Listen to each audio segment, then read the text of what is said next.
ভীমকলৰ আগলি কলপাত, বৰা ধানৰ চেয়া দিয়া ভাত, হাঁহ মাংস কোমোৰা আৰু ৰহি সাজৰ জুতি।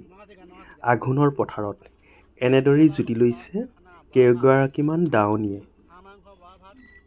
এটি আঘোণৰ পথাৰত কুঁৱলীয়ে দাৱনীৰ বাট ভেটি ধৰিব পৰা নাই। আঘোণৰ কুঁৱলী ফালি পুৱাতেই পথাৰলৈ ধান দাবলৈ অহা দাৱনীক এনেধৰণেই আবেলিৰ ভাত সাজ খাইছে।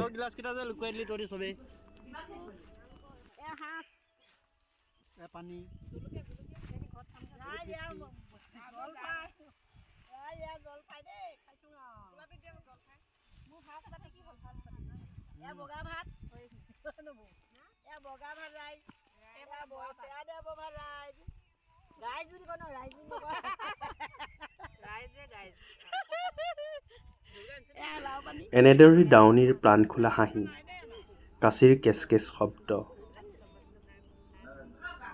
আৰু আনন্দত মতলীয়া গাঁৱৰ দাৱনীসকল। বতৰ এইবাৰ খৰাং, আগতীয়াকৈ পকিছে ধান। আঘোণৰ আৰম্ভণিতে বহুতেই পকা ধান সামৰিছে।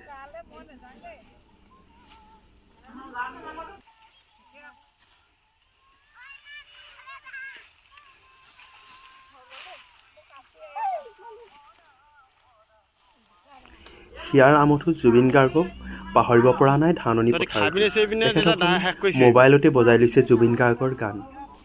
দিনৰ দিনটো গান শুনিও তেখেতসকল ভাগৰি পৰা নাই। এটাৰ পাছত আনটো জুবিনৰ গান বজাই তেখেতসকলে হাড়ভগা শ্ৰম কৰিছে।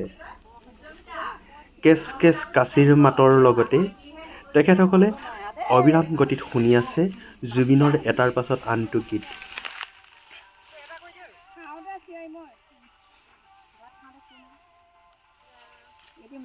কৰ্মবৰ্ধমান নগৰীয়া জীৱন যাত্ৰাত হেৰাই গৈছে গাঁৱৰ পথাৰত হোৱা হাওৰীয়াসমূহ।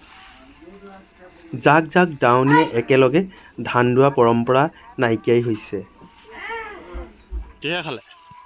তথাপিও হেৰাই যোৱা নাই পৰম্পৰা।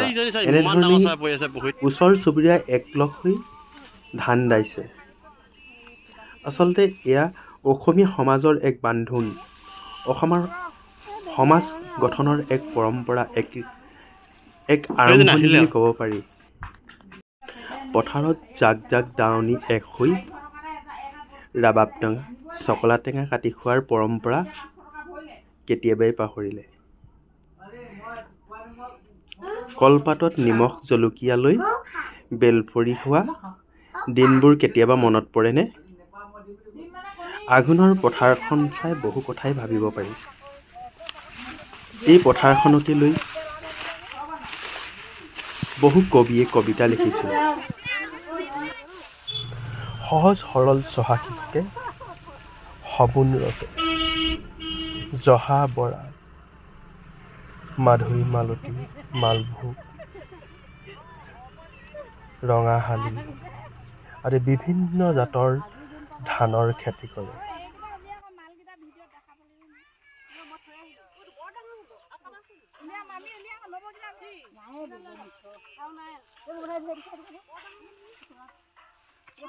ভাজি আনিলেহে এতিয়া খাবলৈ হ'ল। হাঁচতিত আতুম টোকাৰিকৈ বান্ধি অনা তামোলখন চোবাই চোবাই হেলেঙি ধৰাকৈ এনেধৰণেই দাৱনীয়ে আনন্দ উল্লাস কৰে, সপোন ৰচে কৃষকৰ পথাৰত।